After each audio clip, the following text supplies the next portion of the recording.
Good morning, everyone, and thank you for joining us for the PMA-CIBC Summit Series. Thank you to everyone in the audience today and in the industry for all of your strong support to keep this program fresh with new topics and discussions each month.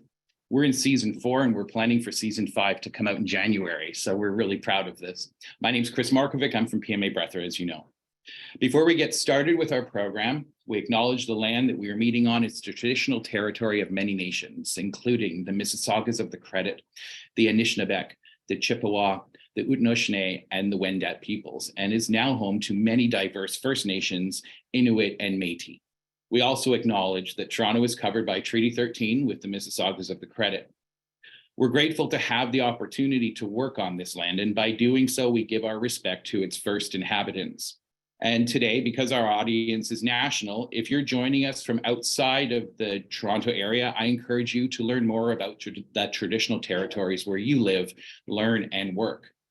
This morning, we have 3 very, very impressive people from 3 of Canada's most prominent development firms with us, where they will share their perspectives on the current state, on housing, on new development in the country in Canada. But before we get to that, Andy will start us off with a short update on the market since we last saw you a few weeks back.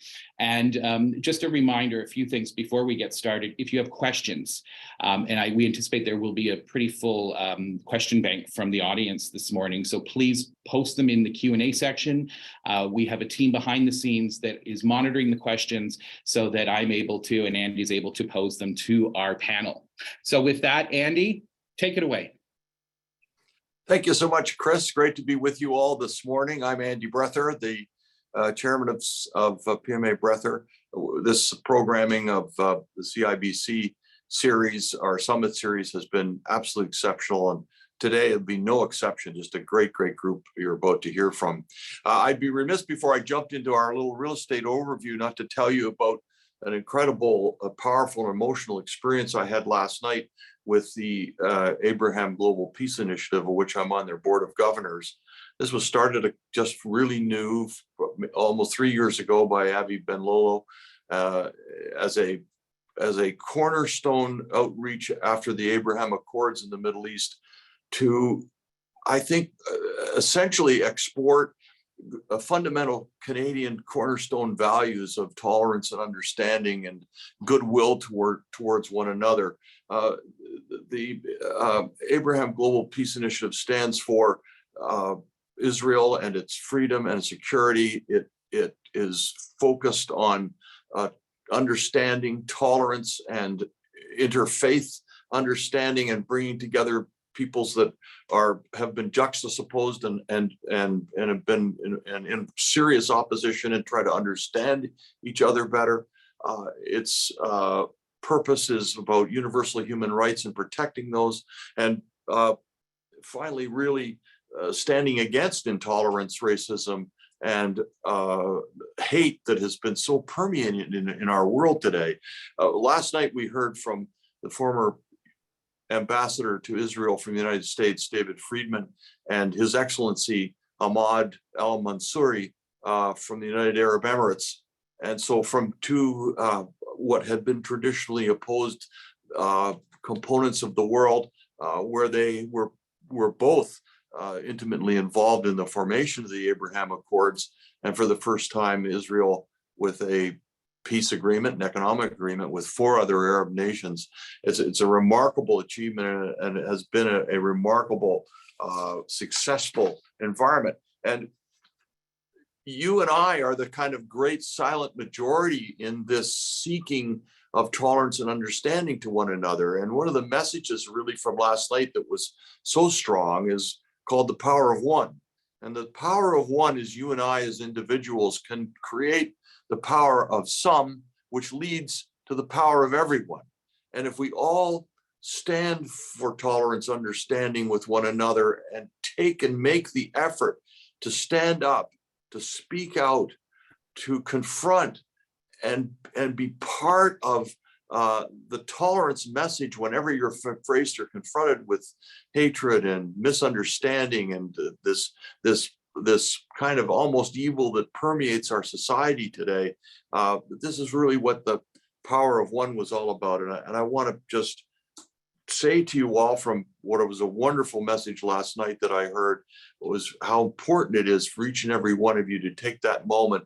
And when you're confronted with that, to outreach to one another and make a difference in the world. We all can and we all will. And the Abraham Global Peace Initiative is absolutely astoundingly growing around the world, with an audience with the Pope just 2 weeks ago, with chapters now throughout the US, South America, and Europe.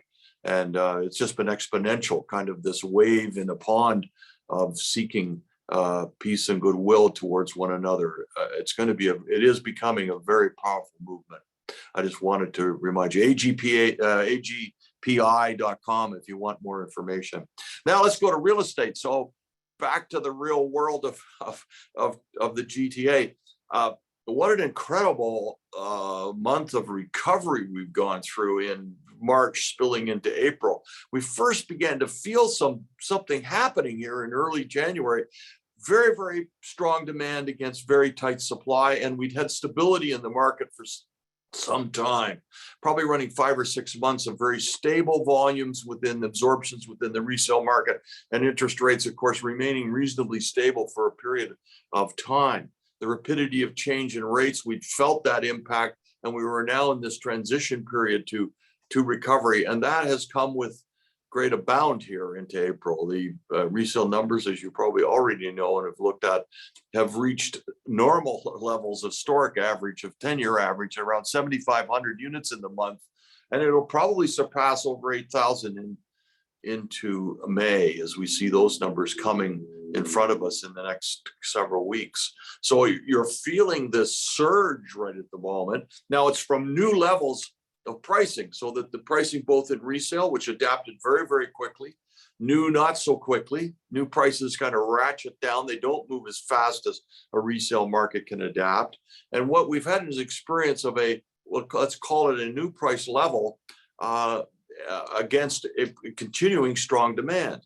So you've seen the surge in rental rates, which has come from just really the powerful levels of immigration. Toronto and GTA receiving now in the range of 160 to 170,000 of the 500,000 that are now coming on an annual basis over the next 3 years. And that's where they're going to live. So it pushes the rental rate to the moon. And we have no supply on the new housing side. So a little bit higher supply on high rise, but low rise is really almost non-existent. So anything that's opening today, if there's an adjustment in price from the peak of February or March of 22, a year ago, has met with some great success. High rise has met with great success if the price is right. Mattamy in Markham, tremendous story at $1,200 a foot, 800 units in a very short period of time. Andren just recently, we were involved in the last couple of weeks with Release 31, Sell 31. Now these, and Mattamy, Brad will tell you about, and our speaker, Mark from Brookfield, of their experience in Pickering, been absolutely tremendous. Now the price points are higher today than what we expected them to be, actually. And the price points have recovered somewhat from what was an adjustment from the peak of a year ago in March 22 till now. We've actually come back. I'm going to call it about halfway. If markets had adjusted 15 to 20% overall, we've recovered almost half of that. And we're seeing price points which are quite solid. From even from the period of January when we were looking at launching various projects, we've seen some upward movement in price value at that time. Not nearly back to the frothy times of a year ago. On top of this, we had this funny little glitch in inflation month over month into April to 4.6%, just a little movement upward. Well, if you read behind the data, it's self-inflicted. The movement, when you take the bag of goodies that the Bank of Canada looks at, 54 items that they look at in terms of measuring inflation, 2 of them are mortgage payments and rental payments. And of course, both of those surged with increased interest rates and was really the cause of the fundamental change in an inflationary measure. So it's a self-inflicted inflationary measure that occurred naturally because of this increase in rates. So and therefore, and mortgage payments. So one hopes that Tiff Mclellan on June the 7th has a look at that data behind the scene, his own data, and recognizes that this change in little tick upward inflation is not something that would be responded to with another bump up in rates. That's possible. We could see another quarter point on June the 7th. I'm going to bet no. I'm going to bet that he reads behind the tea leaves and sees that the underlying inflationary pressures are continuing to drop. Benjamin Tall from CIBC suggests July, August will be at 3%. And therefore the pattern is such that the movement in rates up till this moment in time has been sufficient to cool this economy to such a degree. Now, if our own sales, both resale and new, get too frothy in May results, that might have some influence over the governor of the Bank of Canada on rates. We'll have to wait and see. I would suggest, though, that as announced yesterday from CMHC, that Canada's individual debt levels are the highest in the G7, would also put a damper on any movement further in rates, because that'll just cause households to be further constrained in their ability to make these payments. So we're in a volatile time. We're in an uncertain time. We're in an area of recovery, which is going to be a little bit up, maybe a little bit down, maybe some pauses and some bounces back and forth. But overall, we're in tremendously greater shape than we were a year ago, certainly clearer from 6 months ago in the fall. And the path forward will be bumpy, but in the period through the fall, Benjamin Tall talks in terms of perhaps seeing some relief on rates, more stimulus to the economy late in 23, maybe into 24. Clearly, the underlying fundamentals of this great city of ours are tremendous. The chase for supply is critical. And where I love the dissolving of Peel as a regional level. It should be considered everywhere, removing an entire layer of government interference and constraint of movement of the approval process. This is a tremendous step forward. And so these steps are being pushed hard by the Ford government and are tremendous. It's going to take time. It takes too much time. We can't catch up. We may never catch up.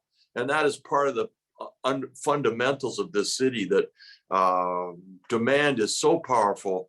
Supply is still continue to be constrained, which means your price levels will not only rise, but hopefully will remain reasonably stable as we head into the fall and into 2024.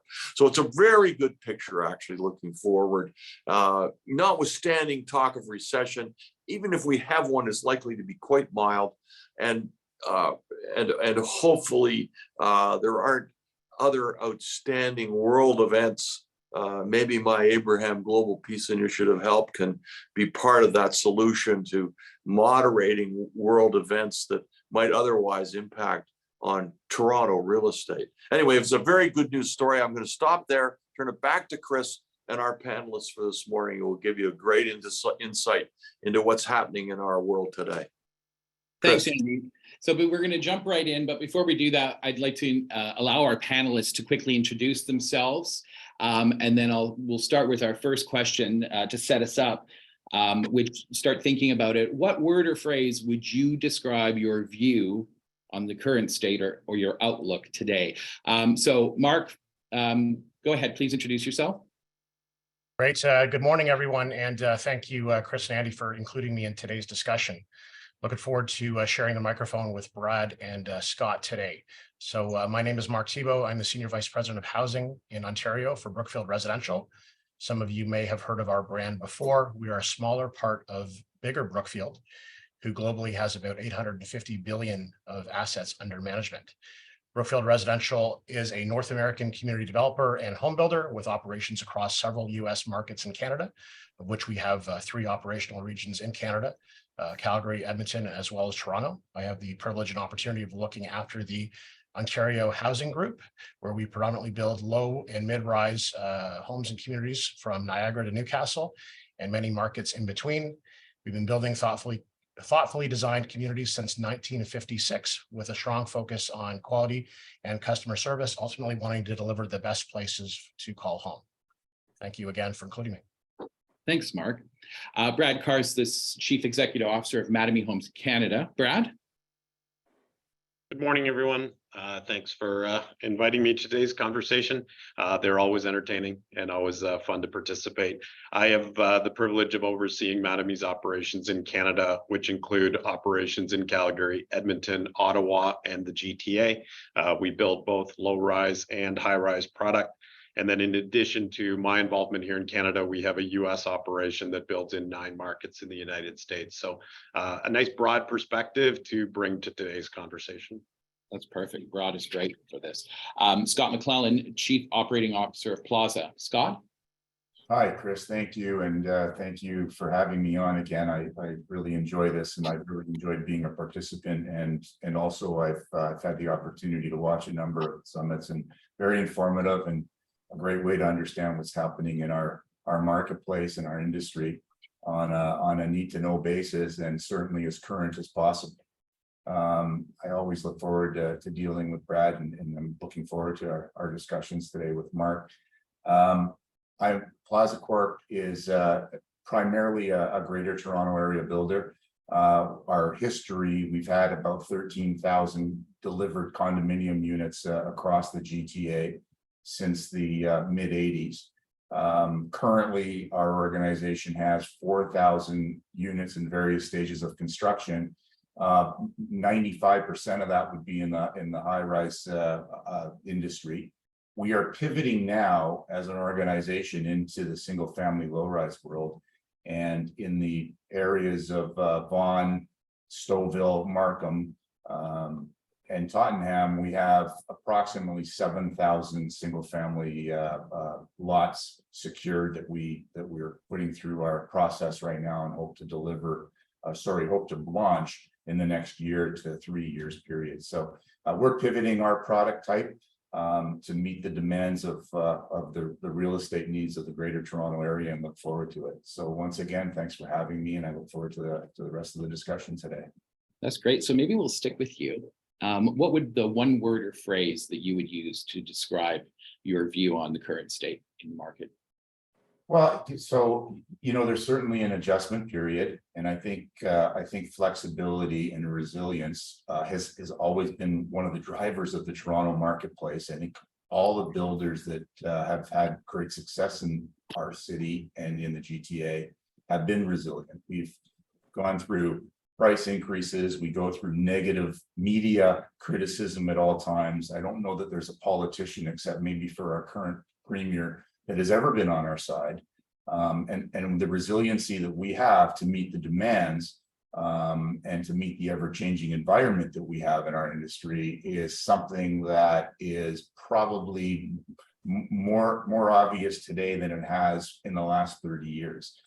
There might be some exceptions in there, but resiliency is something that we all adhere to, we all adjust, we all embrace change, and we do it probably better than anybody else in North America as an industry. And I think resiliency would probably be the one word. I know that probably took about 35 seconds or so to describe, but that's certainly where we would position ourselves. That's no problem. Resilience. Absolutely. If anything, in the last few years, that's taught us a lot of resilience too. Brad, what's your word? I mean, my phrase is cautiously optimistic. Andy touched on both the reasons for optimism, but also the reasons for caution. So that's very aligned in many of his comments. That cautious optimism, though, requires the behavior that is my word, and that's nimble. And I think there's a real need for organizations right now to be nimble and to be ready to pivot in either direction on a moment's notice. Because I think there's a chance that this market can race again for a little while, but I think there's also a chance that we're into that bumpy period that Andy described, which is going to be kind of a stop-start situation. Absolutely. And finally, Mark, word or phrase? Well, we'll stop going third because some of the good ones are already taken, but We actually had an all-employee team meeting a couple of weeks ago, and the word I used there is the one I'll use to here today, is also kind of like stabilizing. I think recovery is probably a bit overused today, but in terms of stabilizing, one of my associates actually asked me to what I wanted to use as in terms of a market update on that particular session. And I said, I don't need any charts, I don't need graphs, just give me a picture of a storm. Put a storm up there on the screen and speak to that as it relates to market. You think of kind of the storm of the century hit us obviously in March 2020. None of us had ever experienced anything of that nature ever before. And it felt like the world was ending. Obviously, we went into a bit of a lull for a series of months. Things started to show signs of recovery towards the end of 20, and obviously 21 and early 22 were phenomenal in terms of sales growth, production, everything else. But we had a whole lot of difficulties, whether it's trade and supplier shortages, material costs, everything else. So it was a storm. But ultimately, what happens at the end of the storm? It clears, right? And that, the rainbow comes out. So it's almost as if the weather, the climate is changing. Certainly the last couple of months, we've seen signs of that. Obviously the interest rates being held in check the last 2 months are very positive. Consumers feel a little bit more resilient, a little bit restored confidence. The media is being kind to us. And, it's time to take those winter tires off the car and start looking for that pot of gold. So I would say stabilization is my word of the day, and I'll keep going with it. Thanks. There's a steady hand on that tiller as you're going through that storm toward that rainbow. Andy, you're I up. love rainbow. So those are great words: resilience, nimble, and rainbow. How good is that? Brad, if we are in this period of stabilization, as Mark calls it, or recovery, or early recovery, as I call it, who is this buyer, end user, is investor, speculator? Are we at risk of overheating again? And how do you respond to that as a builder developer trying to release product into such an uncertain market condition? So as always is the case with any of your questions, Andy, they don't have simple answers. I think the answer to the first part of that question, in that who is the buyer, I think it's a little bit of everyone. One thing that I think we can all agree is that over the last, well, let's call it 14 months since the peak back in March of 22, demand didn't evaporate. Demand just went to the sidelines. I saw a report not that long ago that said something in the neighborhood of 65% of those who were in the market for a home back in March of 22 are still looking for a home today. So with the immigration story being the one that we all know, with all that demand being paused for basically 12 to 14 months, it makes sense that once we reach that point of stabilization that Mark described, it starts coming back. And as soon as it starts coming back in the supply-demand imbalance that we have in the GTA, the risk of it overheating right away reemerges, because you end up with FOMO. I mean, people are suddenly going, uh-oh, if it's going to race again, I might miss out. And it's a self-fulfilling prophecy, in my opinion, that if you have more demand than you have supply, you will end up in these cycles of it gets overheated, it drops down, then it starts to recover, and then it starts to race. I think as long as we have the conditions that you described earlier, Andy, where we have this perpetual state of we're not building enough to meet demand, we're always going to run the risk of a recovery is quickly followed by a race to being overheated again. Do we have the ability to deliver supply quickly and effectively to overcome this shortfall? I mean, the short answer is not fast enough. I wouldn't want to ever say never, but the conditions that exist today don't suggest stabilization in the land supply side. So while the market is stabilizing, as Mark said, the land supply and the lot supply is not stabilizing to a point of balance. One of the things that our government today is doing is, and it is wonderful, is they're helping on the approval side. What they're not helping enough with is the labor side.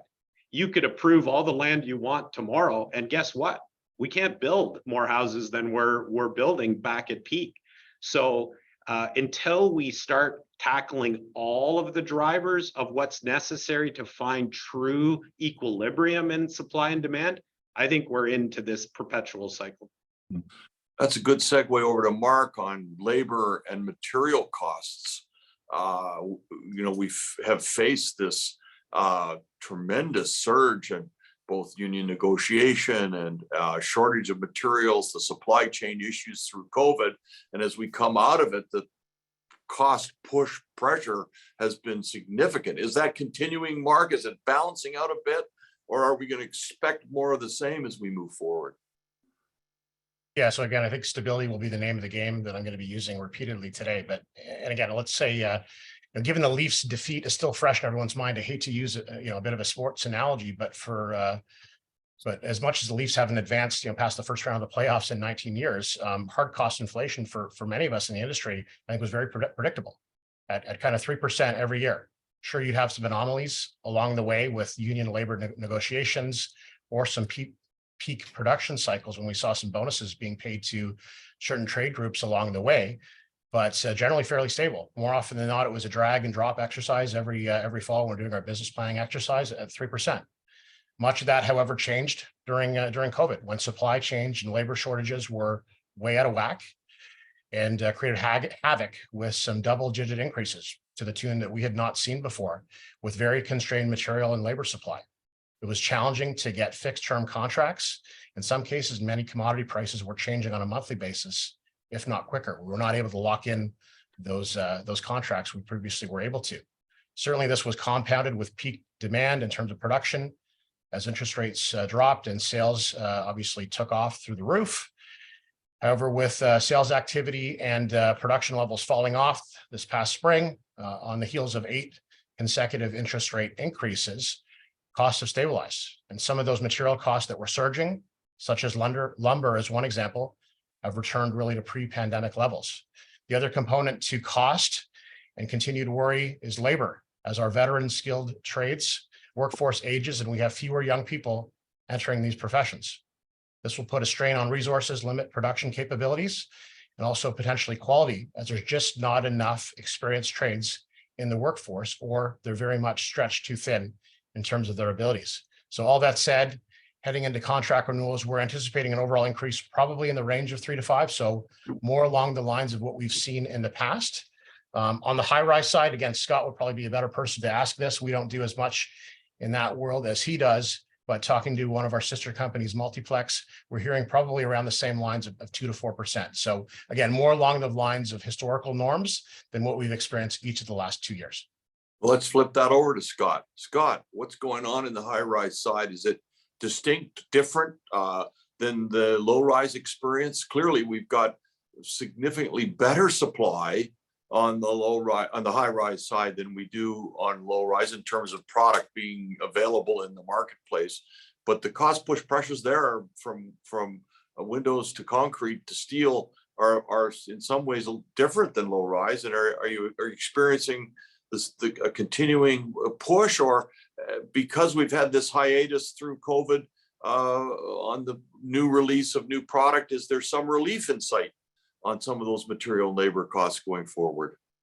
So what we've been able to find is that a lot of it is timing right now. So if we're in a situation where we've launched a project 6 months ago and we're now in a situation where we've had enough pre-sales and we're going through for construction financing, what we're seeing is there are times when we're able to sit down and do a forming contract with a forming contractor, and there's only so many of them that can do the high-rise type construction that's required in the downtown core.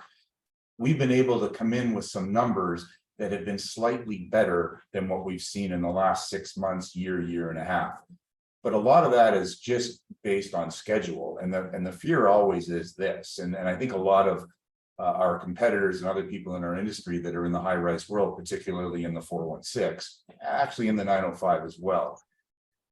If our pre-sales and our construction financing isn't in place, and we're trying to sort of tie up a forming contractor, for example, in 8 or 9 months from now, unless we can give them a specific date, they are so busy, they are so overworked, they've got enough on their plate right now that they will not guarantee us a number until we can give them 100% schedule.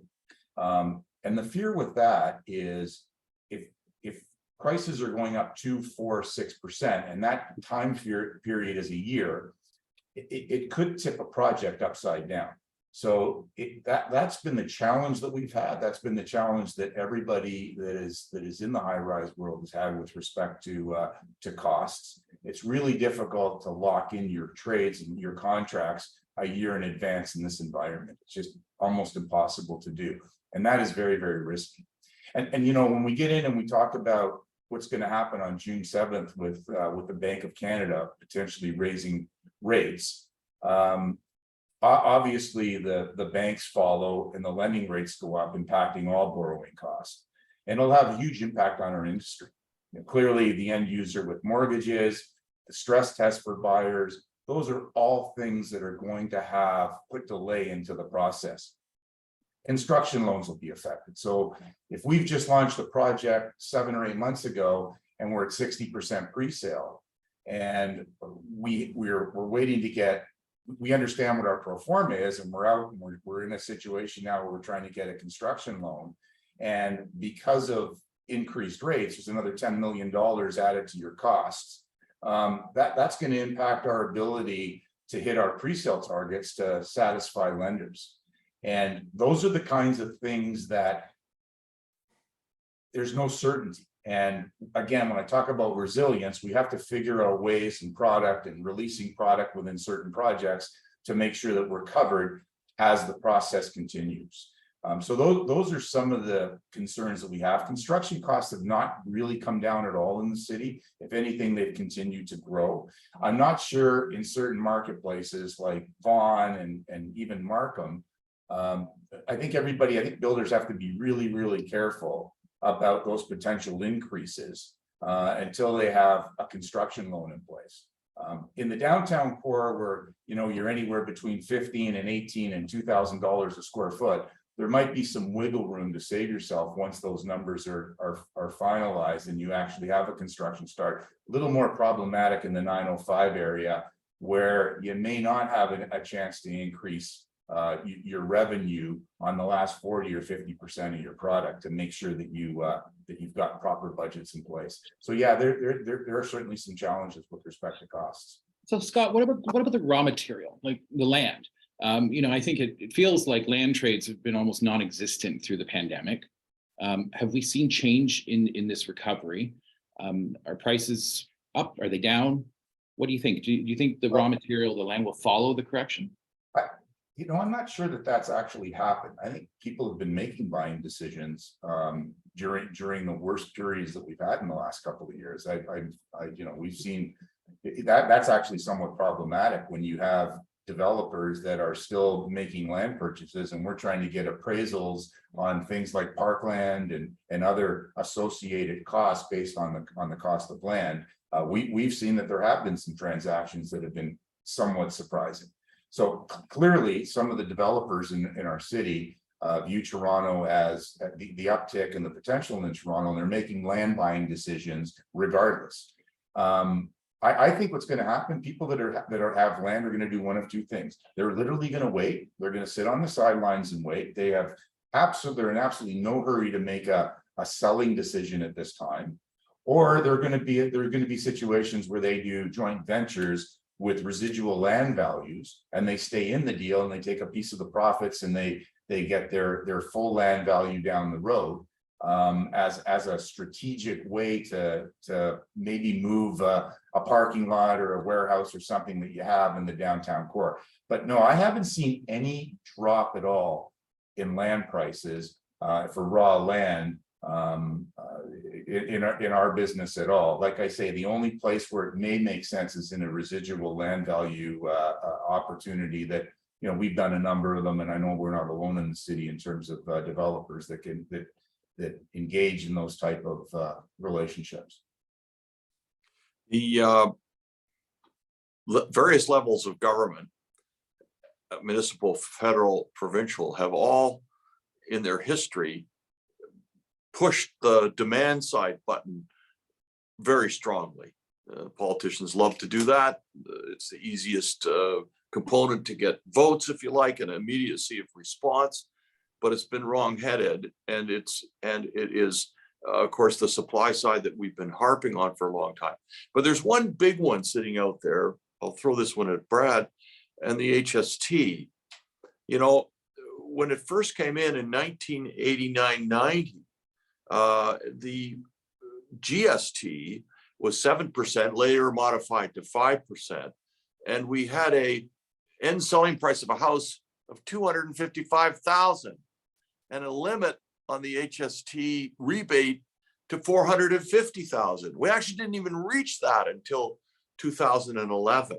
And as supply constricted and demand flourished, of course, we've tripled house prices in that period, really actually from 2011 to 2022. And yet the HST then gets piled on with a merger with the provincial level of tax at 13%. And the rebate, which was always dedicated towards land, which had never been taxed as part of a goods and services element, was part of the rationale. But it hasn't changed since 1989. It seems like completely ludicrous to me. Brad, any comment on that? I feel like you're teeing me up with a softball here, Andy, that you actually did the identical speech back when you were chatting with me about this 20 years ago. There you go. You know, then it was, they haven't changed this in 14 years. Yeah, that's right. So, you know, I think it's one of those things where the quick and the easy answer is absolutely. It should adjust. It should adjust with inflation. It should also adjust geographically. I mean, one of the things that there's an inequity in is that it's the same formula across the country. You and I have talked many times about the fact that we don't really have a national housing market in Canada. We have a series of 5 or 6, depending on your perspective, large regional markets, and then everything else. So the fact that the impact of that HST in a GTA perspective or a Vancouver perspective is applied like peanut butter exactly as it is in St. John's, Newfoundland, doesn't make a lot of sense. But that being said, let me try something a little bit controversial and go in a different direction, because I think we've been banging our heads against the wall with this HST thing for 34 years, and I don't sense it's going to change. My suggestion would be, what if we lobbied the government to move those dollars into a dedicated infrastructure fund that was deployed geographically to where the dollars were generated? One of the things that I think we can all agree is that infrastructure in our country is trailing behind growth. One of the things that I think we all fight in this industry every day is that NIMBYism is fueled by the fact that the population and the new houses arrive before the infrastructure, not after the infrastructure. And if I look at other places and other markets around the world, I see examples where infrastructure is actually leading development. The roads are there, the highways are there, the transit's there before the population arrives, not a decade after. And so maybe the conversation is not reduce the HST. Maybe the conversation shifts to direct drive the HST to the regions in which it's being generated and invested in infrastructure.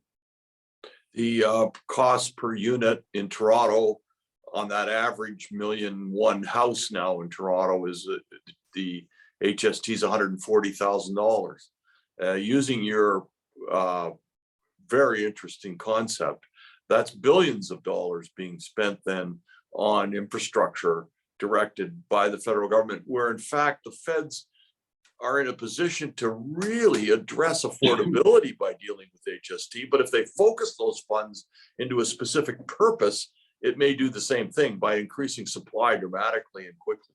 And I think that's the point, Andy. I think that I've often spoke loudly about speed is price. I think if we can bring more supply to the market faster, we can actually stabilize pricing. We get rid of that volatility.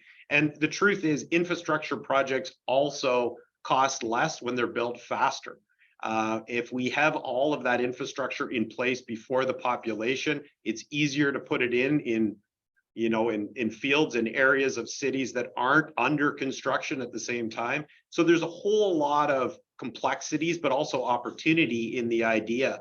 I just think that government has a really hard time reversing taxes once they start collecting them. So instead of trying to get them to dial it down, get them to direct it to more impactful things that would help the fundamental issue of we don't have enough supply. Great Impact and innovation, right? You know, staying on that, and Scott, I want to sort of switch the conversation a little bit. You know, we can talk about the stress test all day long, and maybe we'll come back to that, Andy. But you know, when we talk about that innovation and thinking outside, and I hate saying that, but you know, just thinking, applying a little bit of a different thought process to the you know, the same issue. You know, that innovation is really something that drives our industry.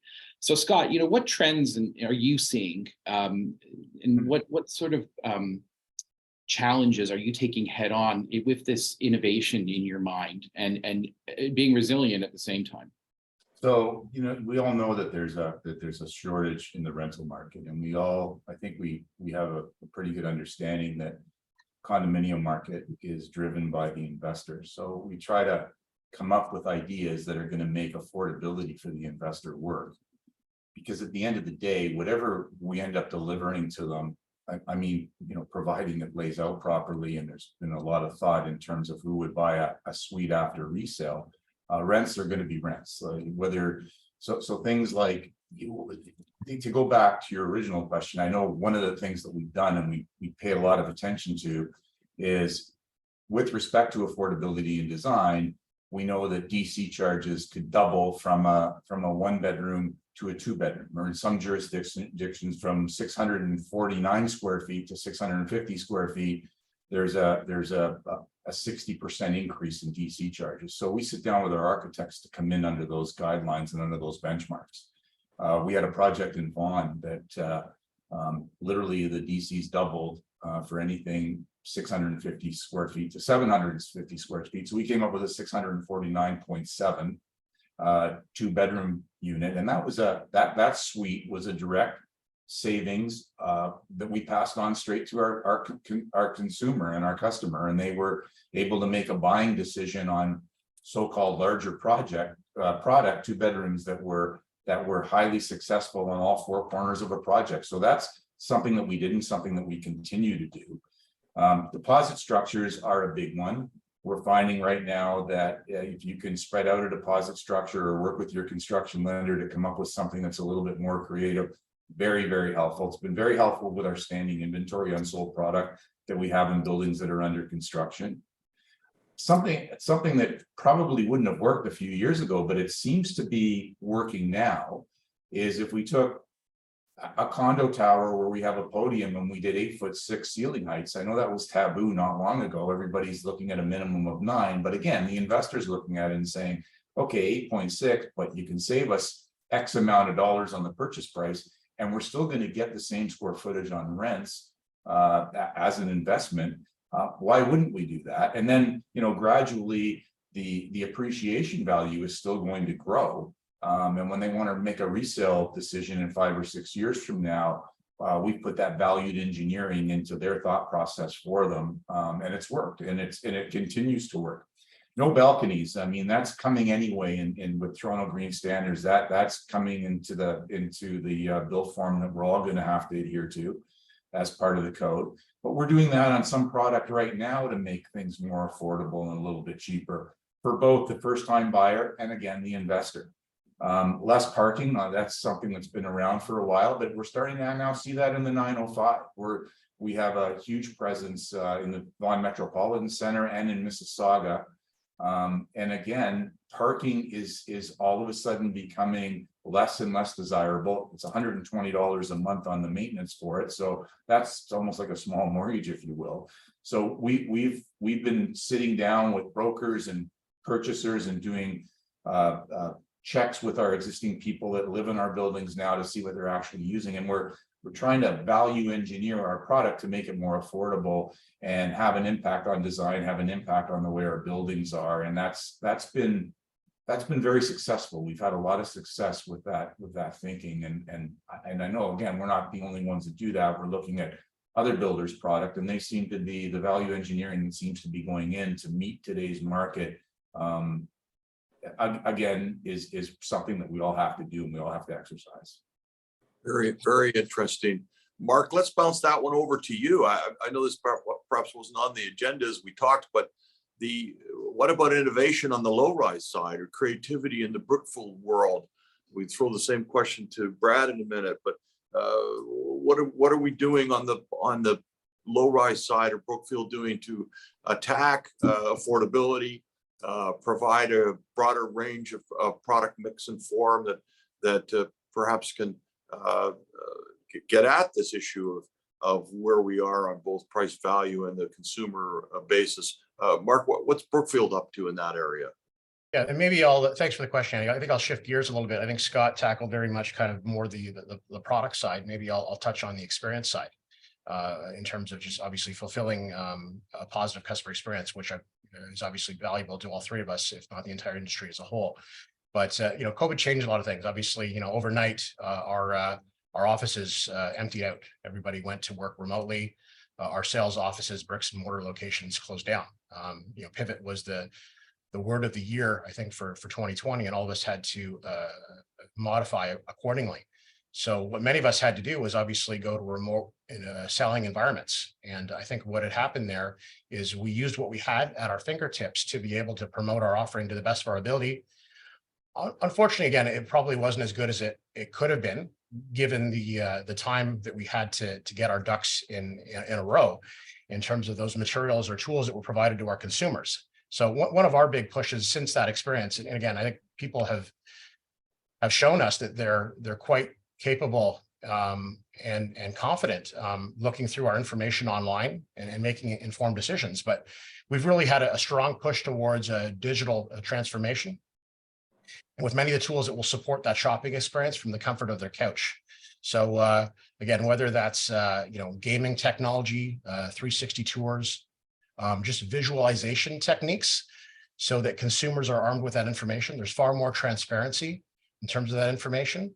So it's not as if we're holding something tight to our vest and forcing them to come into our sales offices to solicit or get that information. We're no longer doing that. We're wanting to be far more open and honest and transparent, so they can look through all the availability, all the pricing transparency, all of the architectural controls and details, options that might be available to them on different floor plans or designs or layouts, have all that information available to them, and then make a more informed decision. So it's that power shift, moving it away from all of the control being in the builder's hands to more of that control balancing to the consumer side. And it's kind of, again, the best of both worlds, because we always want to be consumer centric. So we're not saying that we're not going to have sales offices in the future, because again, all of us have invested thousands, if not hundreds of thousands of dollars into those beautiful facilities. We want them to come in, spend some time, and continue on with those discussions and that dialogue. But equally important to us is putting that information in their fingertips. And again, it works in so many other industries today. Amazon is a perfect case in point. Years ago, we never would have thought this could have been a possibility. So why not with home building as well? So still want to have the information at our bricks and mortar stores, but have more of it at their fingertips and encourage the visit when they're comfortable doing so. So research it all day long online from your couch, from your mobile device. We're also encouraging a number of our prospects to visit our model homes on their own leisure, on their own schedule. We have my time showings, so they can schedule it. It's not on our agenda, it's on their schedule. So whenever they want to go in and visit our homes, they're certainly welcome to. And then when they're prepared and ready, we can either do personal appointments, or we can have our sales offices open to be able to service them to the best of our ability. So again, it's an experience. It's something that we strongly believe in, and we want to continue to do as much as we can to arm and make our homeowners, our prospective buyers, that much more comfortable. I go around the office. Sorry, Andy, I go around the office, Mark, talking about how do we make it easy for our customers, home buyers, clients, to do business with us, and how do we add the best value in that transaction? That's exactly it. Brad, how about you? Where is your innovation? I think it's a common topic for a great number of years, but it's amplifying all the time. And that is, how do we create livability and quality of life in the smallest footprint possible? So whether it's in our high-rise operations or our low-rise operations, it's thoughtful design that allows us to maximize every square foot I loved that Scott quoted not only how many square feet, but the percentage point of square feet. So it wasn't 649 square feet, it was 649.7 square feet. That just tells you where we're going, not just as a company, but as an industry, as we look to maximize the livability in the smallest footprint possible. The supply situation, as far as an industry response, is to use that constrained amount of land as efficiently and effectively as possible. I always reflect on the fact that, you know, today Mattamy is building 97% of the homes we deliver on footprints smaller than 36 feet. So 36 feet wide or less is 97% of our low-rise deliveries. On our high-rise side, you know, it's incredibly rare now to see a suite exceed 999 square feet. So, you know, you think about where we were 5 years ago, 10 years ago, 15 years ago, 40 footers and 50 footers were common in low rise. You know, 900 square feet was the average in a high rise building, not the 3-bedroom exception that made up 5% of the building, the built form. So I think the more that we can continue to do as an industry to make livability and the functionality of homes effective and the quality of life better in smaller footprints, I think that's how we help contribute to the supply conversation. Let me take a minute. We're getting near our time frame. I want to turn over to Chris for his rapid fire questions, but I'll just take a quick response from all three of you on the stress test. We've been lobbying hard for a suspension or modification. It eliminates the first-time buyer from our quotient in the new house side for the most part, and if we eliminate the first-time buyer, we actually distort the housing process, and we distort the housing market as it has traditionally operated from a first-timer moving up the next ladder in housing form and then back down again. And the stress test is distorting this market, in my opinion. What's your opinion? Start with Scott. Yeah, you're bang on it. I mean, that's why I'm hopeful that everything that you talked about a little bit earlier with respect to what may or may not happen on June the 7th or what may or may not happen in July, that's going to have an impact again on sales. The stress test is challenging enough.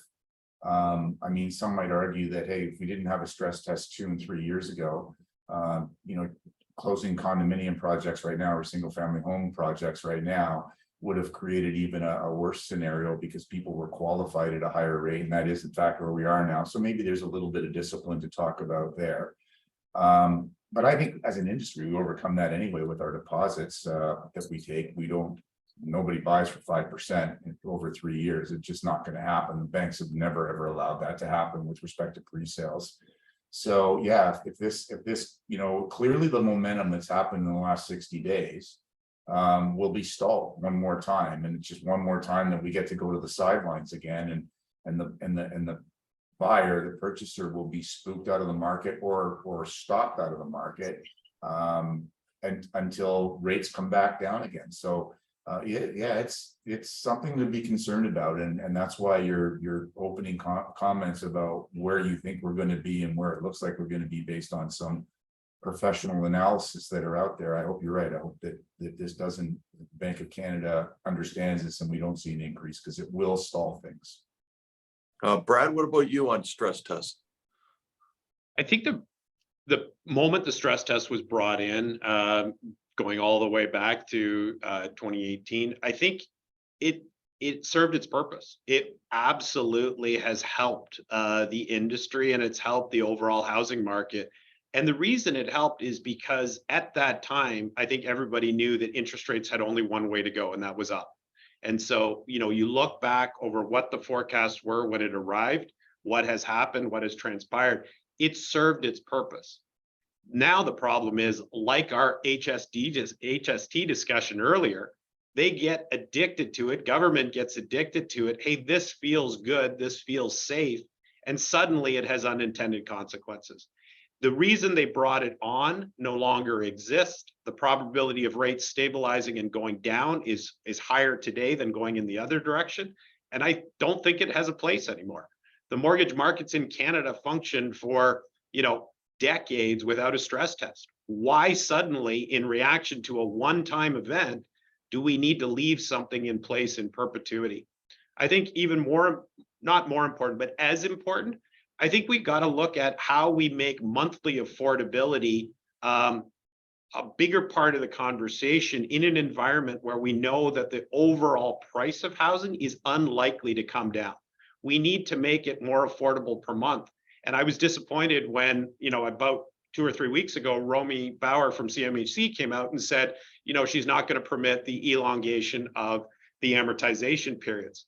That's an easy tool in the toolbox to make the monthly affordability of high prices more affordable to that first-time buyer. And so, again, both the stress test, length of amortization, these are options to make housing more affordable when prices are likely to stay elevated, and yet they're not making those changes. And I think that's a mistake. Mark, what about moving to a rescission of the stress test to first-time buyers only of new housing only? I would say my comments are very similar to what we just heard from Brad, Andy. And again, maybe I'll try to use one final sports analogy for the day, because I know we're running short of time. I know everyone loves hockey too, right? So when a hockey player isn't performing, or when you don't need that particular skill set, what happens? They get benched. So they become a healthy scratch. And I think, to Brad's point, the stress test was important. It was impactful. It served its purpose. It's now time to keep that player in the press box. Doesn't mean they couldn't come back to be at a future date, but for the foreseeable future, given where we are with the interest rate climate around us, let's leave them up there with some popcorn and some bottles of water and just relax and enjoy the game. Thank you, Chris.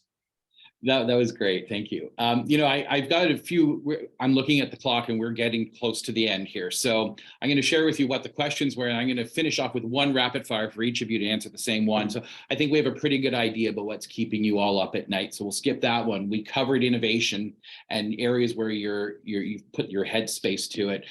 We've talked a little bit about your markets and where you are sort of investigating more and more. But I guess the question I have to wrap us up here today is, what advice do you have, each one of you, for the audience today? What guidance, based on your experience, on the inside, on the knowledge that you have, on the strategies that you're deploying and are working on right now? What guidance or advice have you got for the audience today? Why don't we start with Brad? I'll try and keep it succinct. Be really optimistic on the sales floor as you're talking to your customers about the market that's going to improve, and get that momentum going again. And then be schizophrenic. And when you're in your offices with your trades and suppliers, be really pessimistic and tell them that this is going to get bad, because we need to get this cost structure back in the box. And if the market runs too quickly, we will miss the opportunity to return to a cost base that made sense. We are dealing with costs today that come from last spring and the revenues of last spring. And unless we get those back to where we belong, get productivity back up, we're going to have a perpetual imbalance here. So optimism on the sales floor and pessimism with our trades and suppliers. Awesome. Scott? I think know your builder. I think that you have to understand the track record of your builder. Understand that when you make a buying decision, there's going to be a delivery. That I understand that in that stage, the builder will take care of everything in the background, worry about cost. Responsible builders will always deliver product. They'll make sure that the customer care practices are second to none. You will be under an umbrella of safety. And I think that those are the things that I would make sure I would tell everybody, especially in times where there are going to be projects that aren't going to start, and there are going to be experienced builders out there that will deliver, and there's going to be builders that probably have to learn a little bit more about the industry. Make sure you do your homework, make sure you know who your builder is. Optimism on the sales floor, pessimism in the back room. Get to know who your builder is. Mark, what's your piece of advice? Yeah, I would say our overriding advice is be a good partner in all aspects of your business. So with your trades consultants, so we always say, set them up for success. When they succeed, you succeed. So whether it's your team members, they're kind of the engine that ticks behind everything you do. They're your strongest asset. To your community partners and municipalities, give back where you build in terms of homes and communities, and work with common success with the town officials or senior town staff. To your customers, we always say, keep a seat for them at the table, make sure that you're making customer-centric decisions as well as business ones. And finally, to each other, the industry as a whole, let's look out for one another and let's set up the next generation for a positive environment. Thank you. The idea of crowd sharing and open source of talent and of ideas is something that I'd love to see more of in this industry, where we get together. We are really good at it. We can do that much more. I think we're going to wrap. So gentlemen, thank you. And thank you to everyone in the audience today. We didn't get the opportunity to go through a lot of those questions, and we'll do a good job of getting back to you where we can. So thanks for the questions from the audience. We wouldn't have the CIBC PMA Summit Series without the famous lunch draw that's courtesy of our friends over at CIBC, where we will pull 2 names for a lucky gift certificate for a lunch draw that is courtesy of the bank. So our first winner is Salvatore Cavarata from TMG Builders. Congratulations, Salvatore. And the next one is Pam Hope over at Rod. Oh, it doesn't say, but Pam Hope, you're our next one. So thank you so much. If you out in the audience are interested in getting involved in our program in some capacity, either being a sponsor, or if you are interested in being on one of our panels, part of my job is, building this content and coming up with some, topics for us to be unpacking every month. Get in touch with me. I'm at 905-415-2720. I'd like to thank our event producer, partnership, and I would like to thank our lead sponsor, CIBC. Have a great afternoon. We look forward to seeing you. We're going to be wrapping up the cycle in June for a 2-month break, and then we'll be back in September. So join us the 3rd week of June. We'll be having a good conversation with some of the brokerage community out there that we all rely on to a degree, very heavily actually in some areas, to bring sales and to finish up these projects and get us to construction. So with that, we'll see you in June. Have a great afternoon. Thanks again to our panelists, Scott, Mark, Brad. It's great to have you on anytime. And thanks for, Scott and Brad, I know you are with us a 2nd or 3rd time, and Mark, we'd love to have you back. So please think about that. Thanks a lot, everyone. Have a great afternoon. See you soon. Great job.